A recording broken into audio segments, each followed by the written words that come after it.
Hello everyone, this is Mrs. Lane again, back for part 2 of our Ian Murphy sketch. So hopefully by now you've all managed to create a tonal grid. This was the part that you had to complete before we start to add the tone. This is really important because this will help us to make sure that we're getting a full enough range of tones right the way through when we start adding our lights and our darks into our drawing. So I'm hoping now you've had a chance to really sketch out the accurate details of your Ian Murphy piece, and it's all ready now for us to add all that light and dark in. Now it's entirely up to you whether you start with the lighter tones, which are obviously going to be the areas that you leave light on the paper, and then you start to work through some lighter tones into a mid-range and into a dark, or you can start with the dark tones first and getting all those in.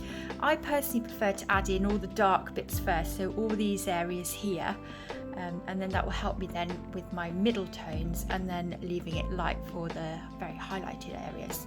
So the first thing I'm going to do, I'm going to work in the dark area in this spiral, because that's quite a dominant feature of the drawing.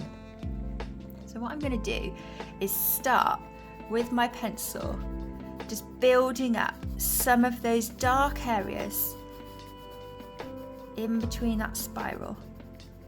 Pressing quite hard with that pencil, because this is the area of the drawing which is probably the darkest part, so we do need to put in a bit of pressure. And I know you'll probably get a bit of an arm ache with this, as you normally do when you're putting in those dark tones, but if you're doing just a tiny bit at a time, give your hand a break every now and again, and then it'll soon start to build up.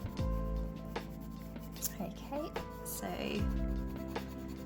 getting in all that really dark area there, and you can make sure that any of that spiral shape there is nice and round. As you shade in, you can round off the edge if you need to, if it isn't quite as curved as you'd like it. So I've got that dark bit there, and I'm going to go right into this space up into here as well.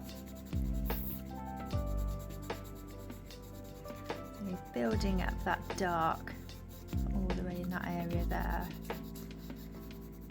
and our pencil's going in different directions, not necessarily in the same direction, but what we don't want to have is any sort of scratchy shading. We want that shading to be nice and even where we can.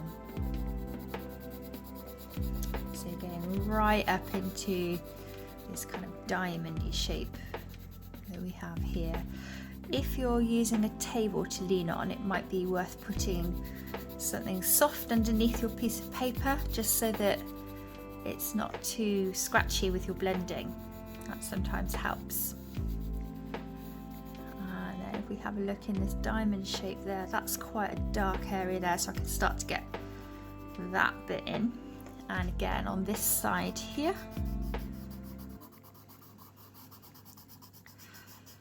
start to get into some of those darks.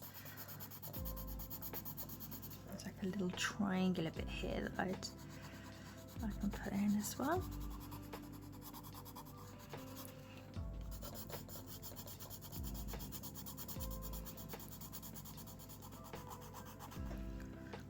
So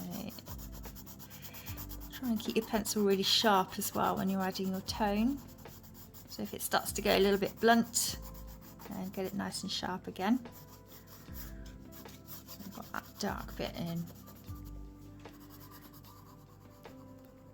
and then we've got on the opposite side of this curve here, we've got some more dark, and as you can see from the drawing, it's quite sketchy in here as well. You can have that effect if you want to. If you want to have some area of that top which is slightly more sketchier, then please go ahead and do that. Getting all that shaded in. So once you've had chance to build in all of your tone, what you can then do is work on those really fine details at the end of your drawing that will really make your drawing as accurate as you can. So with the spiral and with some of the brick shapes, you can see some of these little darker lines that are appearing in that detail in there. So what we can do is with our drawing is we can start to add those in with a really nice sharp point with our pencil. So once those are building in, we've got those really intricate finishing touches that will really bring our drawing to that finishing stage. You can also use your hand as well, just to very carefully soften some of the tone that's within some of those shapes. We've got another one that's kind of coming in here. It's just those little finishing touches in this bit here where it crosses over, or crosses underneath, sorry, this shape. It goes quite dark in there against that overlapping section. So again, just those tiny details. And in here, look, it's really dark where it looks as though it's coming out from underneath, and we can just then soften it and then smudge it up and then carry on with those little lines just for those finishing details. So good luck with your drawing. I can't wait to see them all. When they're finished, if you take a quick photograph of it and upload it for me onto your Google Classroom, and then I can have a look at those and see how you've got on.